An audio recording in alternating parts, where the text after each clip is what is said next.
قوم بنی اسرائیل کہیں کے نہیں تھے، جتنے بدترین غلامی ہو سکتی تھی اتنی بدترین غلامی کی زندگی اللہ نے انعام فرمایا۔ حضرت موسیٰ علیہ السلام کو مبعوث فرمایا۔ موسیٰ علیہ السلام نے فرعون کے چنگل سے قوم بنی اسرائیل کو نجات دلائی، اور پھر اللہ رب العزت نے موسیٰ کے قدموں کی برکت سے قوم بنی اسرائیل کو ان ذلتوں سے نکال کر اتنی عزت عطا فرمائی کہ ایک موقع پر اللہ نے خود ارشاد فرمایا، یا بنی اسرائیل اذکروا نعمتی التی انعمت علیکم وانی فضلتکم علی العالمین، کو یاد کرو اور یہ تو تصور کرو کہ میں نے تمہیں پوری کائنات پر فضیلت عطا فرمائی ہے۔ سبحان اللہ، چھوٹی بات ہے۔ جو قوم بدترین غلامی کی زندگی گزارتی تھی، جن کے بچوں کو کوکھ میں مار ڈالا جاتا تھا، جنہیں جینے کا ڈھنگ سے حق نہیں تھا، اس سے بڑی بدترین غلامی کیا ہو سکتی ہے کہ ان سے جینے کا حق چھین لیا جائے؟ ایسی غلامی سے نکال کے اللہ نے ایسی عزت عطا فرمائی کہ پوری کائنات پر فضیلت بخشی۔ اور کیا انعام فرمایا اللہ جب انعام فرماتا ہے تو اس کی شان جدا ہوتی ہے، یہ بھی اس کی آزمائش ہے۔ پیسہ اس لیے نہیں ہے کہ مہنگے مکان بنائیں، ہو سکتا ہے وہ ایک ایک پائی آپ کی آزمائش کا سبب ہو۔ پہلا انعام یہ کہ عزت دی، دوسرا انعام اتنا بڑا انعام کہ اللہ رب العزت نے قوم بنی اسرائیل کے لیے بنا بنایا جنتی کھانا نازل فرمایا۔ ہماری تو پوری دوڑ دھوپ 2 وقت کے کھانے کے لیے ہوتی ہے، اگر کسی کو 2 وقت کا کھانا بھی جنتی مل جائے اسے اور کیا چاہیے؟ ہماری دنیا تو لذت پہ مری جاتی ہے، نئی نئی ڈشز متعارف ہو رہی ہیں۔ اللہ رب العزت نے جس قوم کو جنتی کھانا عطا فرمایا، قوم بنی اسرائیل کے علاوہ دوسری قوم نہیں، لیکن قوم نے کیا کیا؟ اب قوم کی ناقدری اور قوم کا ذوق دیکھیں۔ اللہ نے ایسے اچھے دن عطا فرمائے، قوم کہنے لگے ہمیں تو لہسن پیاز والا کھانا اچھا لگتا ہے۔ اور کیا اللہ نے مسلسل نبی بھیجے۔ آج ہم لوگ گئے تھے گوپال گنج کی طرف، تو ہمیں بتایا گیا کہ یہاں پر بہار کے پورو مکھیہ منتری رہے ہیں عبدالغفور صاحب، وہاں کے رہنے والے ہیں۔ لوگ تاریخ یاد رکھتے ہیں، اگر کوئی ایک سی ایم کسی جگہ پیدا ہو جائے تو لوگ فخر محسوس کرتے ہیں۔ اگر کسی قوم کے اندر اللہ کا نبی تشریف لے آئے، اس سے بڑی فخر کی بات کیا ہو سکتی ہے؟ اللہ نے قوم بنی اسرائیل میں مسلسل انبیاء کرام بھیجے، اور انبیاء کرام پر مسلسل آسمانی صحیفے نازل ہوئے، لیکن قوم کا ریئیکشن یہ ہے جنتی کھانوں کے بدلے میں لہسن پیاز کا کھانا چاہیے، اور نبی عطا فرمائے تو قوم کا ریئیکشن یہ تھا وَيَقْتُلُونَ النَّبِيِّينَ بِغَيْرِ الْحَقِّ، نبیوں کا ناحق قتل کرنے لگی قوم بنی اسرائیل۔ اور کیا کرنے لگی؟ يُحَرِّفُونَ الْكَلِمَ عَن مَّوَاضِعِهِ، اللہ کی کتاب کی آیتیں بدل ڈالتے ہیں۔ آپ بدماشی کا لیول دیکھ رہے ہیں، اللہ کے ایسے انعام اور قوم کا یہ ریئیکشن۔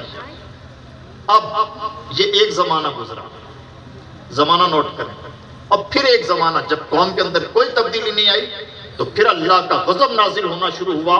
موسیٰ علیہ السلام کے زمانے ہی میں قوم بنی اسرائیل پر مسلسل عذاب نازل ہوئے، پتھر کا عذاب، ٹڈیوں کا عذاب، مینڈکوں کا عذاب، جوں کا عذاب، خون کا عذاب، پھر اور عذاب نازل ہوئے، بھٹکتے رہے ایک ہی میدان میں 40 سال تک، میدان تیم میں۔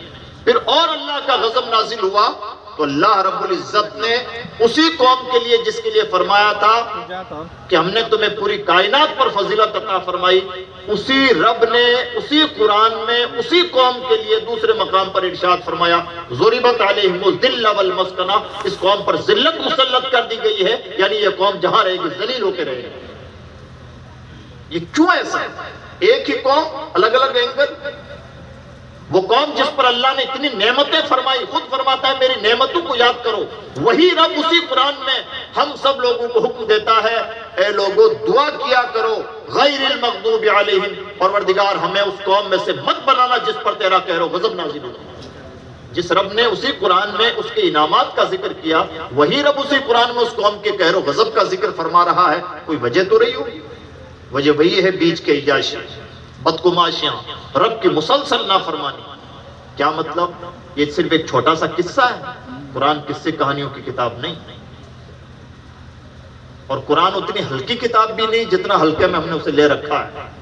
کسی بھی دکان کا ادگھاٹن ہو قرآن خوانی کر لو اور ہم سمجھتے ہیں کہ کتاب کا حق ادا کر دیا۔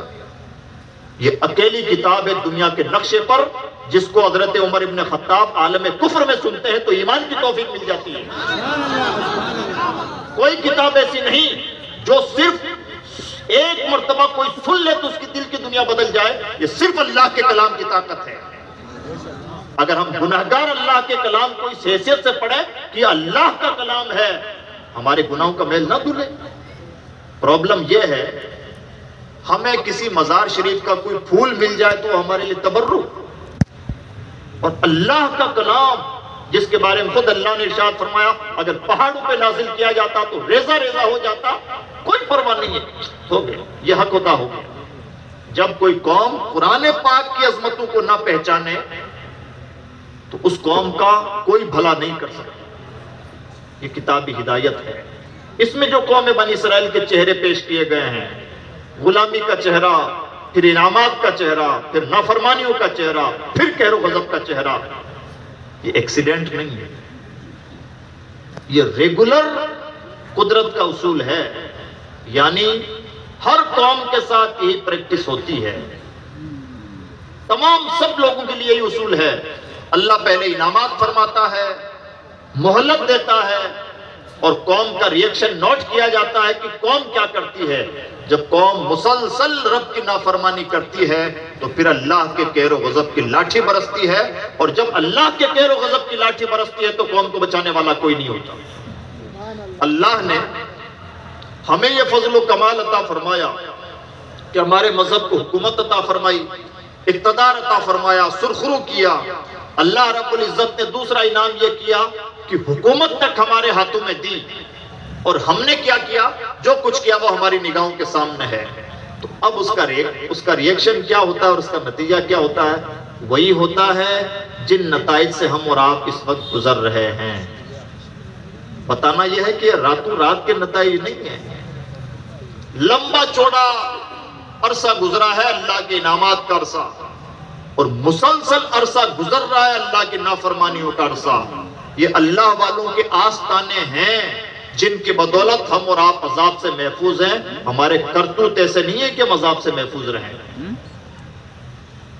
اور یاد رکھیں, اللہ رب العزت کے غضب کی لاٹھی جب ٹائٹ ہوتی ہے, اس کی پکڑ جب سخت ہوتی ہے, اس کی پکڑ کا کوئی مقابلہ نہیں کر سکتا.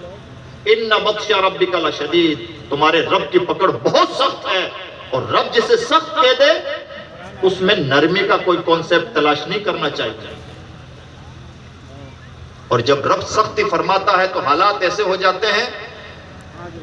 سوویت یونین سے پہلے کیا حال تھا رشیا وغیرہ کا؟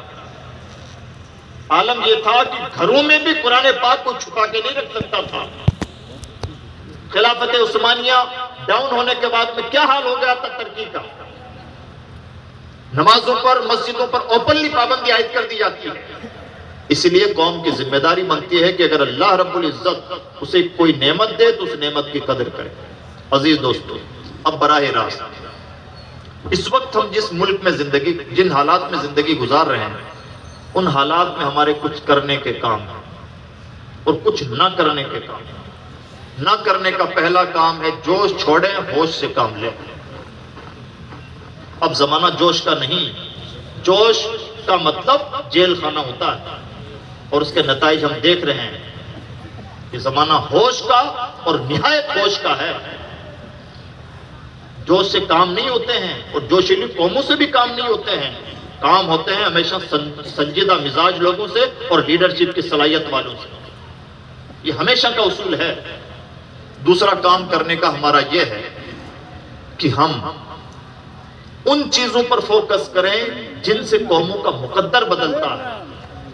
اور وہ کیا چیزیں ہیں؟ جمہوریت یا ڈیموکریسی. جمہوریت جہاں کہیں بھی ہو, جمہوریت کا اصول ہے کہ جمہوریت میں 4 چیزوں سے کسی بھی قوم کا نقشہ پلٹتا ہے. یہ جمہوریت کا اصول ہے, اسلام کا نہیں. جہاں کہیں بھی ڈیموکریسی ہے تو ڈیموکریسی میں کسی بھی قوم کی ترقی یا تنزلی پہلے اصول کے طور پر تعلیم سے وابستہ ہے. ہم جہاں جس زمین پر زندگی گزار رہے ہیں, بھارت یا بھارت جیسا کوئی بھی ملک ہو, وہی قوم ترقی کرے گی جو تعلیم یافتہ ہے. تعلیم یافتہ نہیں تو فرق نہیں پڑتا کہ آپ کی تعداد کتنی ہے, یا آپ اپنے آپ کو کس نظر سے دیکھتے ہیں, کتنے پرانے ہیں, آپ اس جگہ کے اصلی باشندے ہیں یا نہیں ہیں. کوئی فرق نہیں پڑتا. جمہوریت میں فرق کس سے پڑتا ہے؟ پڑھے لکھے ہیں یا نہیں؟ یس نو میں جواب دیجئے. پڑھے لکھے ہیں تو ترقی یافتہ ہیں، پڑھے لکھے نہیں تو پیچھے جائیے. یہ سیدھا سا اصول ہے، یہ جمہوریت کا اصول ہے. مثال سمجھیں، سپوز کیجئے سیوان ضلع کا کوئی کلیکٹر ہے. کلیکٹر کا ایک پاور ہوتا ہے. آپ کے سی ایم کلیکٹر پہ ناراض ہو جائیں تو کیا کر سکتے ہیں؟ ناراض ہو کے کلیکٹر صاحب کا کیا بگاڑ سکتے ہیں؟ اتنا ہی بگاڑ سکتے ہیں کہ یہاں سے اٹھایا اور کہتے ہیں صاحب آپ کو فلاں دور افتادہ ضلع میں کلیکٹر بنا رہے ہیں. یہی ہوگا نا. یا مان لیجئے کہ اسی پوسٹ کے پیرالل جو پوسٹ ہیں، یعنی اسی کے برابر کی جو پوسٹ ہیں، کسی اسپیشل وبھاگ میں ڈال دیں. یہی کر سکتے ہیں، اس سے زیادہ نہیں کر سکتے.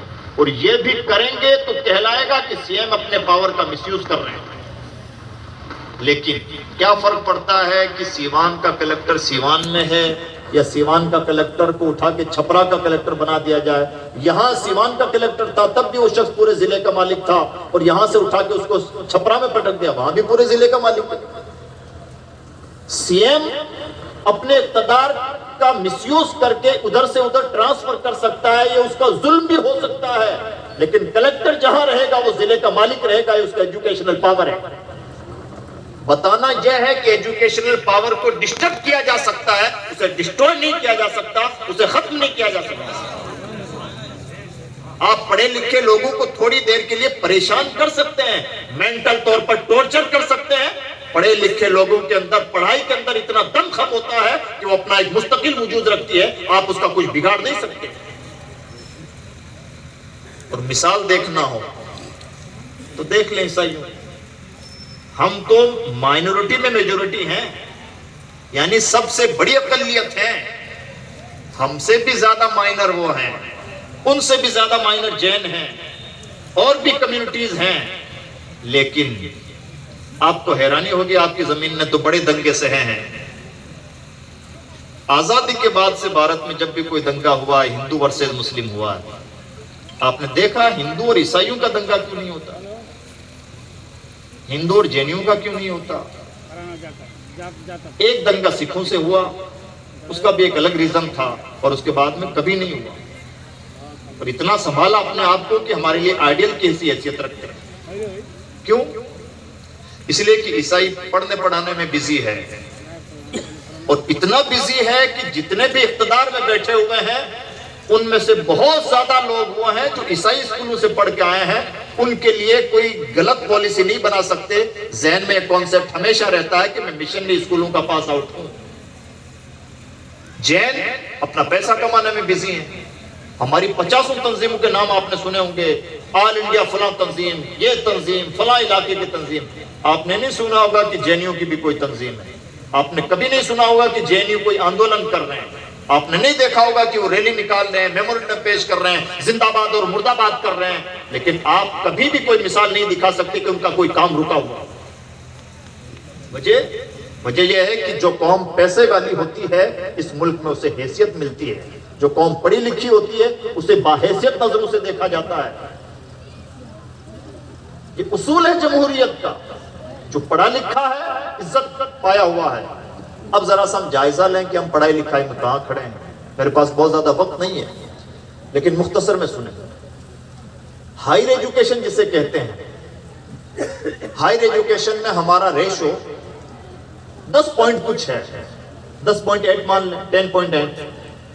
یعنی اگر یہاں میرے سامنے 1000 لوگ بیٹھے ہوئے ہیں تو ان میں ہائیلی کوالیفائڈ لوگوں کی تعداد 1000 میں سے 100 کے آس پاس بمشکل تمام ہوگی. یہ ہے سچائی.